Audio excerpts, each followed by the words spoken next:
बिस्मिल्लाहिर्रहमानिर्रहीम, अस्सलाम वालेकुम। पहली खबर सिंध के इंतखाबात के बारे में है। पीपल्स पार्टी ने इंटीरियर सिंध में चुल्लू फेर दिया है। जितने भी रिजल्ट वहां से आ रहे हैं, पीपल्स पार्टी कामयाब होती जा रही है। दादू में भी उन्होंने सबसे ज्यादा सीटें हासिल की हैं। हालांकि दादू में अभी तक सैलाब का पानी खड़ा हुआ है। हालात वहां बहुत मुश्किल है। लोग वहां पीपल्स पार्टी को ढूंढ रहे थे, लेकिन अब पीपल्स पार्टी ने वहां से भी वोट हासिल कर लिए हैं। अब आप समझ सकते हैं कि कैसे वो वोट लेते हैं। हैदराबाद में पीपल्स पार्टी सबसे आगे जा रही है। 7 में 15 की 15 सीटें पीपल्स पार्टी ने जीत ली हैं। कराची का नताए सामने आ रहे हैं। उसमें सबसे बेहतर जमात इस्लामी परफॉर्म कर रही है। उसके बाद पीपल्स पार्टी है और तीसरे नंबर पर पीटीआई है। वजह क्या है? नंबर 1 तो ये है कि सिर्फ मकबूलियत की वजह से आप बल्दियाती इंतखाबात नहीं जीत सकते हैं। वैसे भी इलेक्शन जीतने के लिए आपको अच्छी खासी मेहनत करना पड़ती है। ग्राउंड के ऊपर आपको प्रॉपर नेटवर्क चलाना पड़ता है।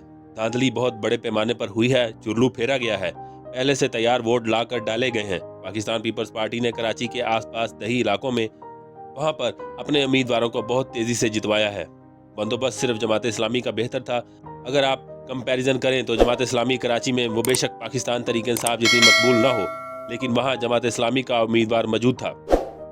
हाफिज नईमुर रहमान जो है वो बाकायदा ऐसा महसूस होता है कि वो मेयर के कैंडिडेट भी हैं और वो मेयर बने हुए भी हैं और वो बनने वाले भी हैं, ऐसा ही लगता था। और बड़े लंबे अरसे से वो इस पर चल रहे थे। तो कराची में जमात इस्लामी ने बेहतर उम्मीदवार भी दिया, एक बेहतर कंपेन भी की। उनके लोगों ने बड़ी संजीदगी से ग्राउंड के ऊपर काम किया और उन्होंने धांधली से बचने की तमाम तदाबीर भी की। एमकेएम ने बाइकाट कर दिया था। एमकेएम के बाइकाट की वजह से एमकेएम के कुछ वोटर्स थे वो भी नहीं आए, और कुछ लोग एमकेएम के रिएक्शन में वोट डालने आते हैं वो भी नहीं आए। तो इलेक्शन का जो एक माहौल है वो एक बड़ी पार्टी के बाइकाट करने की वजह से भी खराब हुआ।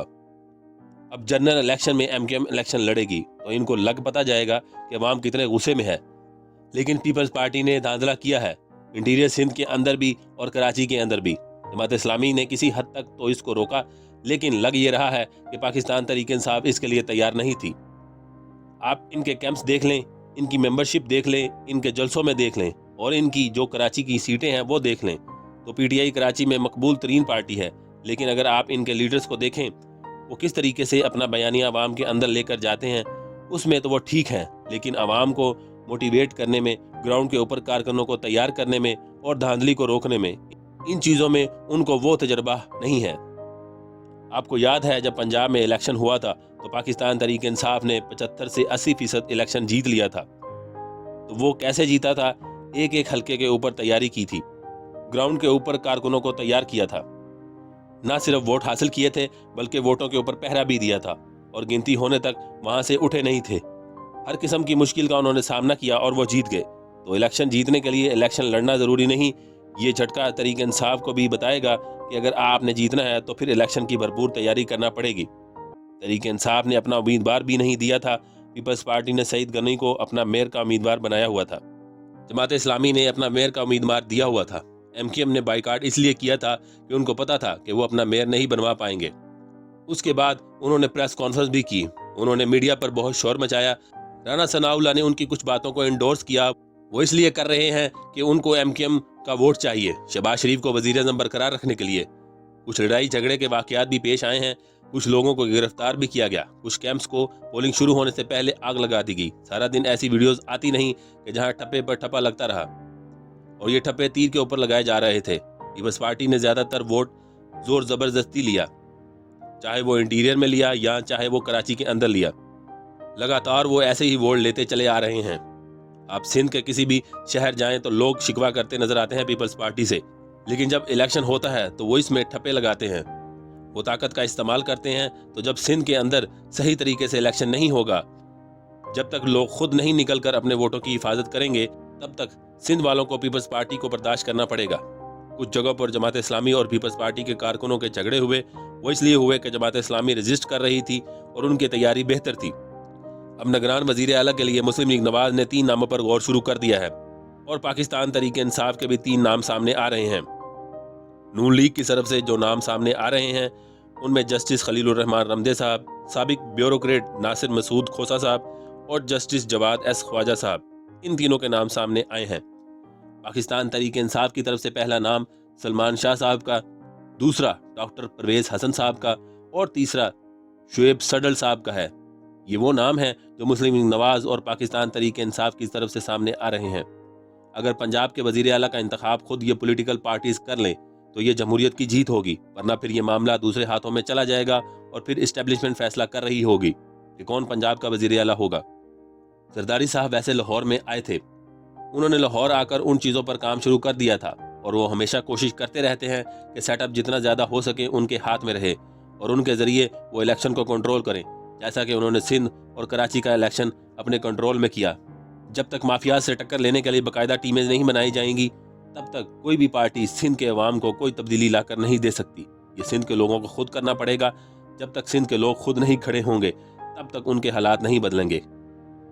कासिम अली शाह का एक वाकया हुआ, उन्होंने इमरान खान साहब से मुलाकात की। मुलाकात के दौरान बड़ी अच्छी उनकी बातचीत रही। नॉर्मली वो इस तरह से इंटरव्यू नहीं करते हैं, ये ज़्यादातर मोटिवेशनल स्पीकर के तौर पर बात करते हैं। उनकी पहली वीडियो जिसमें वो इमरान खान साहब से बात कर रहे हैं वो बिल्कुल नॉर्मल लग रही थी, जैसे वो आम रूटीन में बातचीत करते हैं। उसके बाद उनकी एक तस्वीर आई कि उनकी शहबाज शरीफ से मुलाकात हुई है। फिर वो वज़ीर आला परवेज़ इलाही से मिले। फिर 92 पर उनका एक इंटरव्यू चलता है और उसमें वो कुछ जुमले इमरान खान साहब के खिलाफ बोल देते हैं। यानी 2 जुमले ऐसे थे कि जिनके बारे में एतराज़ है। एक, उन्होंने परवेज़ इलाही से इंटरव्यू लेते हुए बोला कि जो अपना घर नहीं संभाल सकता वह मुल्क कैसे संभालेगा। ये गंदा और निजी नौयत का जुमला था। यानी अगर कोई शख्स अपनी निजी ज़िंदगी में किसी दिक्कत से गुजरा है तो उसको टोंट नहीं करना चाहिए। लोग तो कायदे आज़म की निजी ज़िंदगी से बहुत सारे मसाइल निकालते थे। बहुत सारे लोगों की निजी ज़िंदगी पर लोग उंगलियां उठाते हैं, निजी मामलात को रहने देना चाहिए था। इस तरह से तो बहुत सारों की बहुत सारी शादियां हैं। अगर उस लीडर के अंदर वैसे कोई कमी है, उसकी गवर्नेंस का कोई इशू है, या वो बेईमान है, चोर है, या वो झूठ बोल रहा है, कोई ऐसी चीज़ थी वो ज़रूर बतानी चाहिए थी। लेकिन ये कहना कि जो बंदा अपना घर नहीं संभाल सकता वो मुल्क कैसे संभालेगा, ये कुछ ओवर था। दूसरी बात उन्होंने की कि लगता है इमरान खान साहब क़यामत में होने वाले फैसले भी यही करना चाहते हैं।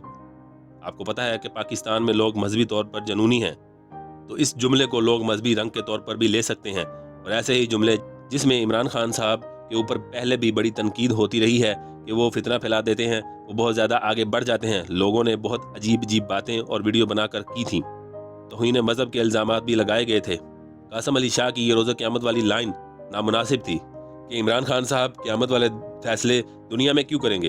एक होते हैं हकूकुल इबाद और दूसरा हकूकुल्लाह। हकूकुल्लाह के ऊपर जो पकड़ है वो क़यामत वाले दिन है। हकूकुल इबाद पर पकड़ दुनिया में भी है और आखिरत में भी है।